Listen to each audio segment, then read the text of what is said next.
today we're on the Isle of Wight, checking out the Needles. I've been here so many times, but never got an opportunity to explore this wonderful island. So today we're going to do just that.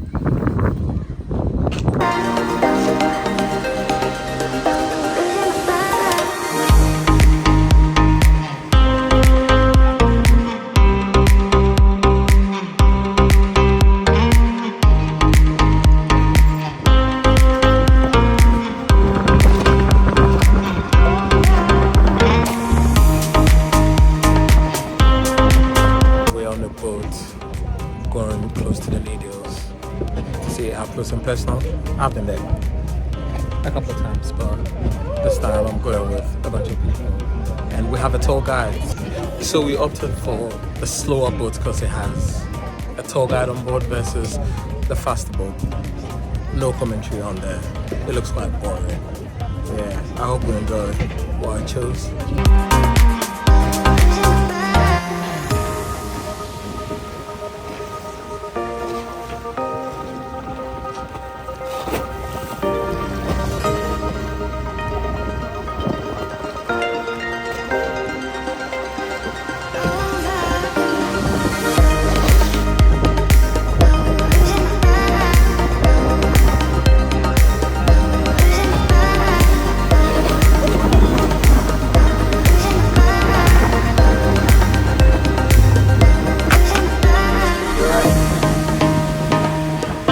Alright, cool. So I think we're about to head off.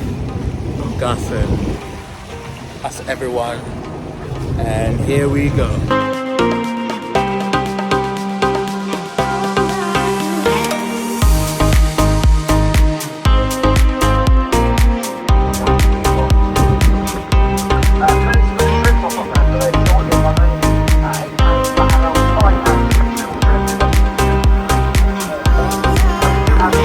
As you can see, it's so wavy, but it's just because we're leaving the shore. Hopefully, fingers crossed, it's gonna get a lot better. Once you just up in the peak, otherwise, let's do this.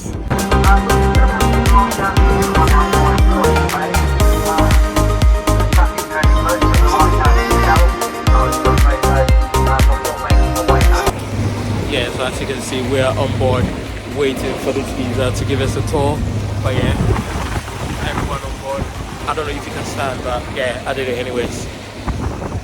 And away we go. Making the waves worse. That's lying.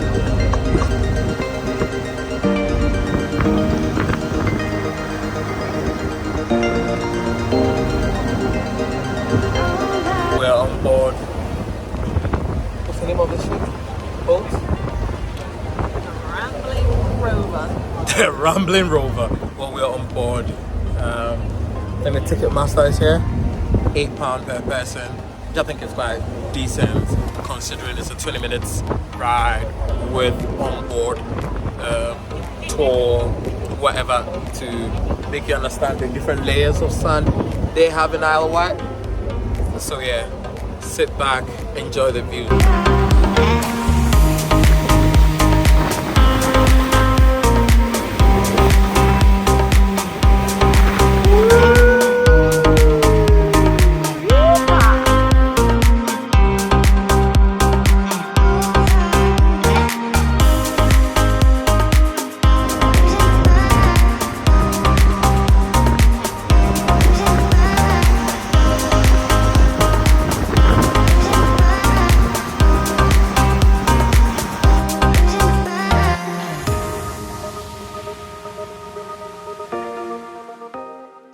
Hand you over to the tour guide. Let's just head out and listen to what he has to say. We're heading out wide across the bay at the moment. We're going to push on a little bit further and then turn and run up alongside the lighthouse bit. Sea conditions building a little bit, so once again would suggest just to remain seated for the time being. It's originally built, stands something close to 30 metres to the helicopter platform at the very top, and in its day manned by anything up to 4 lighthouse keepers. There's no lighthouse keepers at all anymore. It's been automatic. since 1994. Engineers will either fly in with a helicopter to the platform at the top, or if there is an urgent, ordinarily they'll just come in with a small boat to the steps, but if there is an urgent need, they'll fly in with a helicopter. But ordinarily the doors kept locked shut, the lights just flashing 24 hours a day, can be seen up to 16 miles away at the night time, and then hot water can be heard in excess of a mile depending on the wind direction.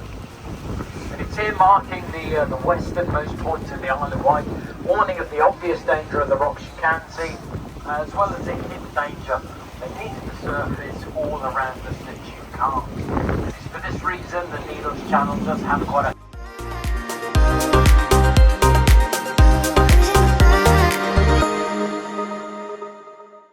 side of the large gap over here, where it's all very slender. Some people believe it had a vertical slot in it resembling the eye of an eagle. What we do know though is it fell away during a violent storm in 1764. And the remaining rocks though, very stable, very dense, compact, rock, very little erosion going on at all really. The bigger blackbirds, you see birds all over the top of the rocks, they're cormorants, very effective sea fishing birds.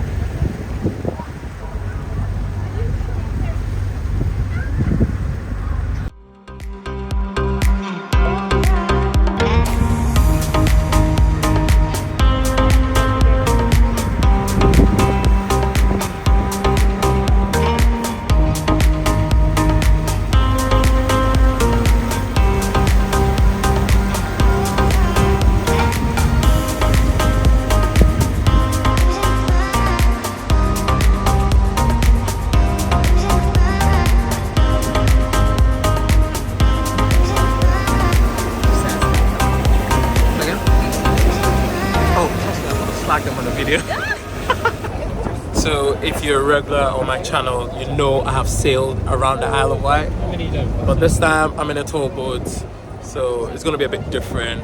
Stay with it.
Occurring caves 15-20 metres deep.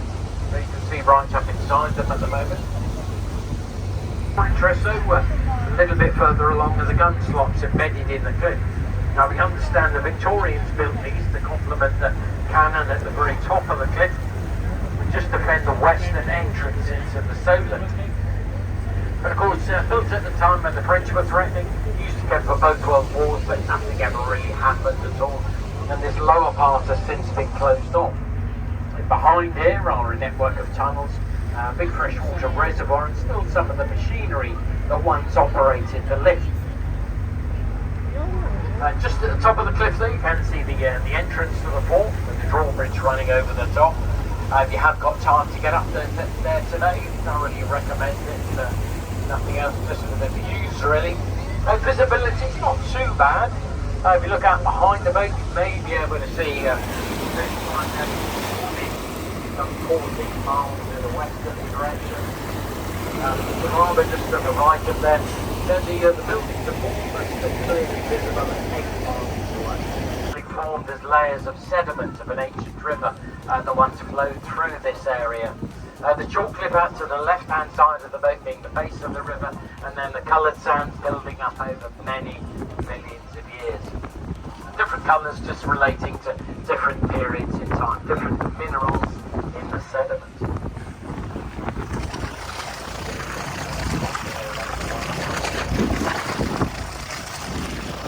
That was a quick boat ride to the Needles. I don't think I'll recommend a short boat ride because I was on for the tour, but it was actually zero information that I could read anywhere. So next time I recommend the fast boat. You get close to the Needles and you take better pictures.